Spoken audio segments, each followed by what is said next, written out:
और राष्ट्रीय ध्वज ये हमारा तिरंगा आपने कब माना? संदीप जी 52 साल। एक मिनट सुनिए ना, अगर गलत जानकारी दे रहा हूं तो बताइएगा। आरएसएस के हेडक्वार्टर्स पर 52 साल बाद ही तिरंगा फहराया गया। 3 युवक जिन्होंने तिरंगा फहराने की कोशिश भी की, उनके खिलाफ एफआईआर करा दी थी आरएसएस ने। गलत जानकारी तो नहीं दे रहा हूं?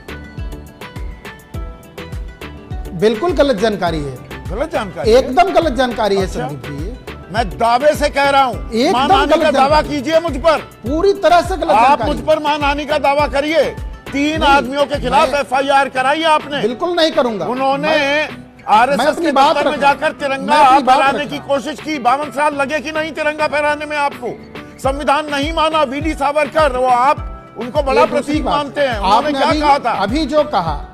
अभी जो कहा उसमें और इसमें दोनों में अंतर है। कोई अंतर नहीं है। देखिए संदीप जी, आरएसएस सदैव भारत, भारतीयता, देश, राष्ट्र, राष्ट्रीयता को मानने वाला एक सांस्कृतिक सामाजिक संगठन है। तिरंगे को माना संविधान आपने? के प्रति अगाध श्रद्धा और संविधान से चलने और चलाने में विश्वास रखने वाला संगठन है। और आरएसएस का स्वयंसेवक में, अच्छा एक बताइए, आरएसएस के एक स्वयंसेवक प्रधानमंत्री का है। नाम बताइए। आरएसएस का प्रोफेसर साहब, आरएसएस के एक स्वयंसेवक का नाम बताइए। 1937 में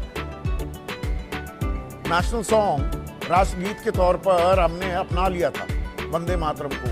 आरएसएस का एक स्वयंसेवक, एक बड़ा नेता वंदे मातरम गाते हुए जिसने गिरफ्तारी दी है, नाम बता दीजिए। मैं ढूंढ रहा था, मिला नहीं मुझे। देखिए संदीप जी, उसमें करोड़ों की संख्या तो नहीं थी, पर हमारी सैकड़ों और हजारों की संख्या थी स्वयंसेवकों की, जो वंदे मातरम को गाते गाते और अच्छा, गिरफ्तारी दे रहे थे कि स्वतंत्रता आंदोलन 1942 से के लेके भारत छोड़ो आंदोलन में समाज अंग्रेजों के साथ काम कर रहे थे। यही प्रेरणा दे रहे थे ना वीडी सावरकर।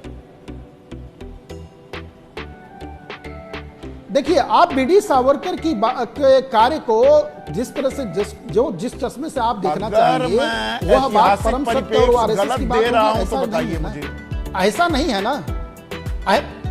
नहीं संदीप जी, आप बीडी सावरकर की बात को अपने चश्मों से जिस तरह प्रस्तुत कर देंगे, वो आरएसएस की बात हो जाएगी क्या? नहीं होगी। दुर्भाग्य रहा कि इस देश में जो भारत विरोधी लोग थे, जो सनातन विरोधी लोग थे, उन लोगों के मन में जो उपजा, दिमाग में जो स्वप्न आया, उसे लिख दिए और वो बात चल पड़ी। इसी की लड़ाई तो सनातन हो, वंदे मातरम हो, मनरेगा को जी राम जी कर दें तो देश विश्व गुरु बन जाएगा। लेखपाल की अधिसूचना में संदीप जी, पिछड़े वर्ग को 27% आरक्षण मिल जाएगा। रुपया